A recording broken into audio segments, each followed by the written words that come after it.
What happens when a perfectly choreographed media appearance veers wildly off course?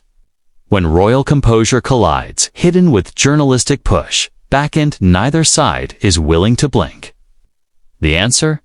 A televised exchange so tense it ended with security on set and a guest being escorted out.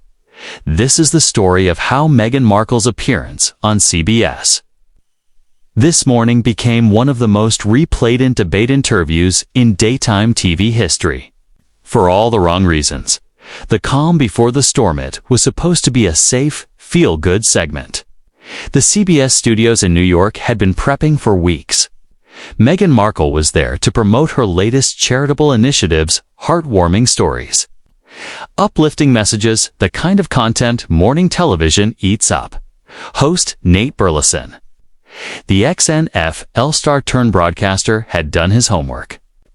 The producers made it crystal clear. Stick to the approved topics, no hardballs, no surprises. This was to be a positive platform, not a probing cross-examination. Meghan's team had even supplied a green list of safe talking points. Everyone knew the boundaries. From the moment she walked on set, though, something felt different. The cameras couldn't quite catch it, but the crew could feel tan invisible tautness in the air. Meghan's smile was flawless. But it was the kind of flawless that took effort. The first half "Good morning, Meghan," Nate opened warmly.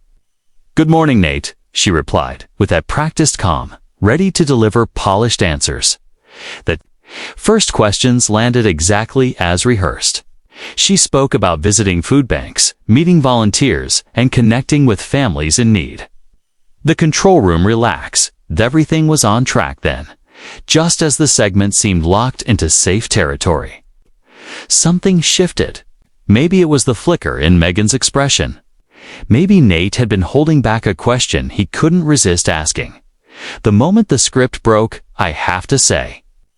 Nate began, his smile still there, but with a new edge. It's refreshing to see you working on grassroots efforts. Some people, though, question whether celebrity involvement in charity is always as authentic as it seems. The words hung in the air like a challenge. Not on the list. Not agreed upon. Meghan straightened in her chair. "I'm sorry, what do you mean by that?" "Well," Nate continued, careful but firm, "there's a perception that when high-profile figures take on charity work, it can become more about the publicity than the cause. I'm not saying that's the case with you, but how do you respond to critics who ask that?" The gloves come off. Meghan's tone cooled instantly. "I think that question says more about the person asking it than about the work itself. If your first instinct is to doubt rather than acknowledge the positive, that's telling." Nate didn't flinch. "I'm not questioning your work specifically. I'm talking about celebrity culture in general. Our viewers deserve your perspective on that conversation."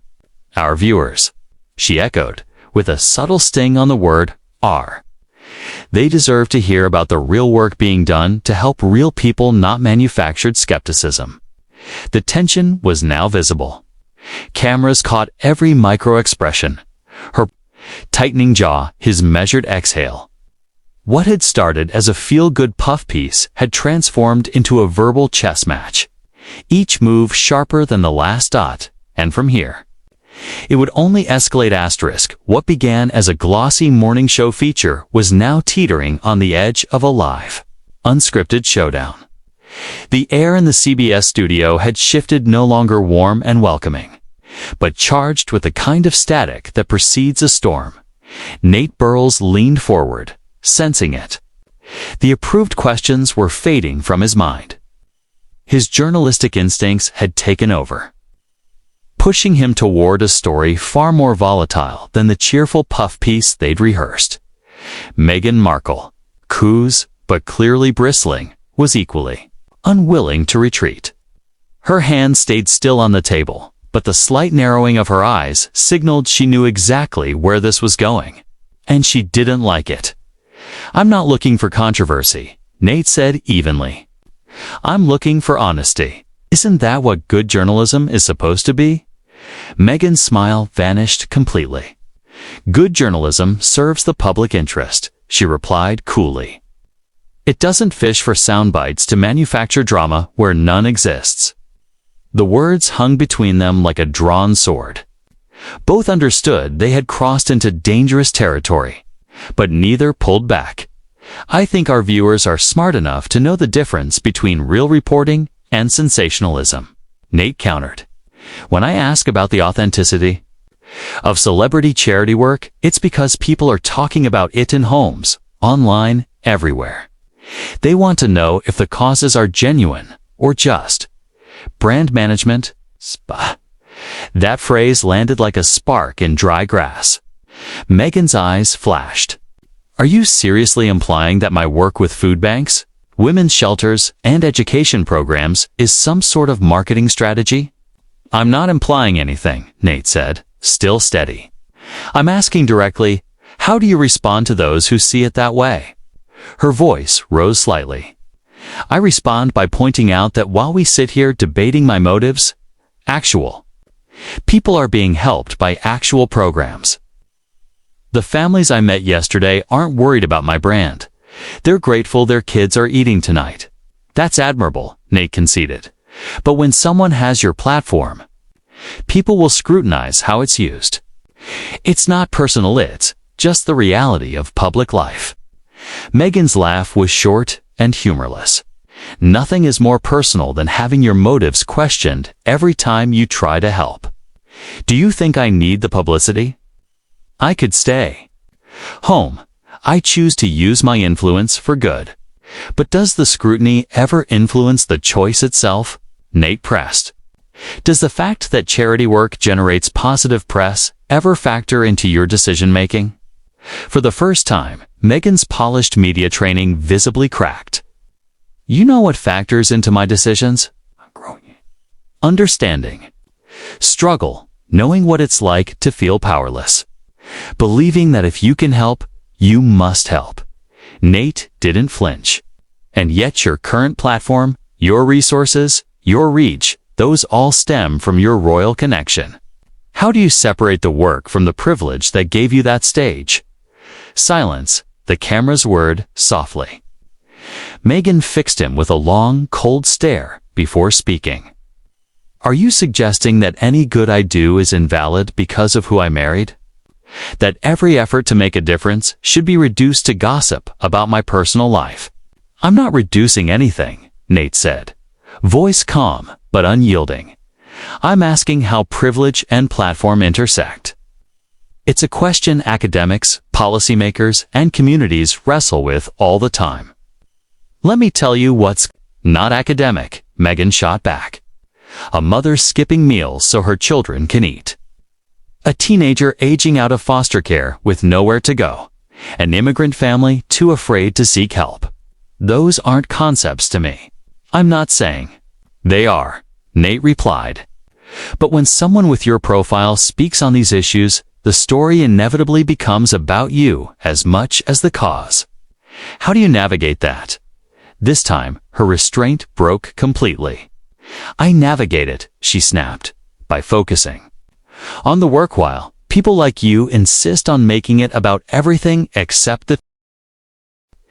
Meghan's voice was tight, her anger barely contained. "I navigate it," she said, "by answering the same cynical questions over and over, while the real problems I'm trying to address get buried under noise." Nate didn't flinch. "But don't you think," he pressed, "that part of having a platform is addressing those questions directly? That transparency about your motives and methods might actually help the causes you care about." "Transparency," Meghan shot back, her tone rising so every person in the studio could hear. "Here's your transparency. I didn't have to come here. I didn't have to sit in this chair and let myself be interrogated. I could have stayed home, kept quiet, and avoided having my every move dissected by people who've never done a fraction of the work they're so eager to criticize." In the control room, producers exchanged frantic glances, unsure whether to cut to commercial or let the fireworks play out. This was live television, planned, volatile, impossible to Look away from Dot and Nate, sensing the danger, but unable to stop himself. Asked the question that tipped the interview past the point of return. So why did you come, Meghan? If this scrutiny is so unfair, why put yourself through it? Her chair scraped against the floor as she stood. That's a great question, Nate. Why did I think I could come here and have a real conversation about important issues without first defending my right to care about them? I'm not questioning your right to care, Nate said, rising too. I'm asking legitimate journalistic questions. Is that what we're calling this? Meghan cut in, voice dripping with disdain. Because from where I'm standing, it looks like the same tired playbook tearing down anyone who dares to do something positive. The air in the studio was electric now. The set transformed from a polite morning show into a verbal battlefield. The cameras kept rolling. You want to know the real problem? Meghan demanded, stepping closer. People like you can't stand the idea that someone might genuinely care about something beyond themselves. You're so convinced everyone's chasing an ulterior motive that you can't recognize real compassion when it's right in front of you. That's not cynicism, Nate countered, his voice firm, but quieter now. That's journalism masking hard questions. If you can't handle scrutiny, maybe you're not ready for the platform you're using. The words hit like a slap. Meghan's expression shifted shock, then hurt, then something far hotter. When she spoke again, her voice was low and dangerous. Not ready? I was ready when I walked away from my entire life to marry into a family that didn't want me. I was ready when I endured years of racist attacks in the press. I was ready when I had to rebuild from scratch. And I'm certainly ready to handle questions from someone who thinks ambush tactics count as meaningful conversation. This isn't an ambush, Nate began, but she was already rolling over him, voice sharp and unrelenting. Yes, it is. It's the same pattern every time I try to do something positive. There's always someone like you, ready to question my motives, ready to imply I'm not worthy of the platform I have. That's not what I'm last. It is exactly what you're doing, she said, jabbing a finger toward him. You invite me here under the pretense of discussing charitable work. And then the studio was tense. The air electric with something no one had planned for. Meghan leaned forward, eyes locked on Nate, her voice slicing through the set. You want transparency? Fine. I didn't have to come here. I didn't have to sit in this chair and have every choice I've ever made dissected by people who've never done a fraction of the work. I could have stayed home. But I thought maybe, just maybe, we could talk about real issues without me having to defend my right to care. Nate, still wearing his polite host smile, but with a glint of challenge in his eyes, pressed on. But don't you think that when you have a platform, it's part of your responsibility to answer those questions? Isn't transparency part of serving the causes you care about? The words only seemed to fuel her. Responsibility. What I see is the same tired routine tear down anyone who tries to do something good because cynicism is easier than action. In the control room, producers whispered in frantic bursts, debating whether to cut away or ride out the train wreck. Nobody looked away. Nate, sensing the heat but unable to stop himself, lobbed the question that would end it all. So why come on the show, Meghan? If you think the scrutiny is unfair, why subject yourself to it? Her chair scraped hard against the floor as she stood. Why? Because I thought we could have a conversation without me proving I'm allowed to care. But clearly, I was wrong. I'm not questioning your right to care, Nate replied, rising too. These are legitimate, journalistic questions. Is that what we're calling this? Her voice dripped with disdain. From where I'm standing, it looks like character assassination wrapped in polite words. The air between them thickened. Cameras zoomed closer. No one in the crew dared breathe too loud. You know what the real problem is? Meghan's voice carried across the studio, People like you can't imagine someone doing something for reasons other than self-interest. You look for ulterior motives instead of recognizing genuine compassion when it's staring you in the face. That's not cynicism. That's journalism, Nate said. If you can't handle scrutiny, maybe you're not ready for the platform you're using. It was a slap without a hand. Her face shifted shock, hurt, fury before settling on steel. Not ready. I was ready when I walked into a family that didn't want me. I was ready when I endured years of racist attacks. I was ready when I rebuilt my life from scratch. And I'm damn sure ready to answer questions from someone playing gotcha for ratings. You invited me here to talk about helping people, she went on, her words rising over his protests.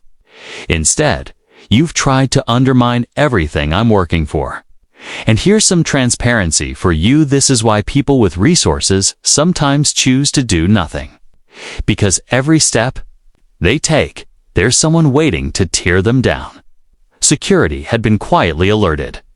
A producer waved frantically at the edge of the set, but the two of them were locked in. You turned a discussion about charity into a spectacle, she said. And you know what? You got your big television moment. Congratulations.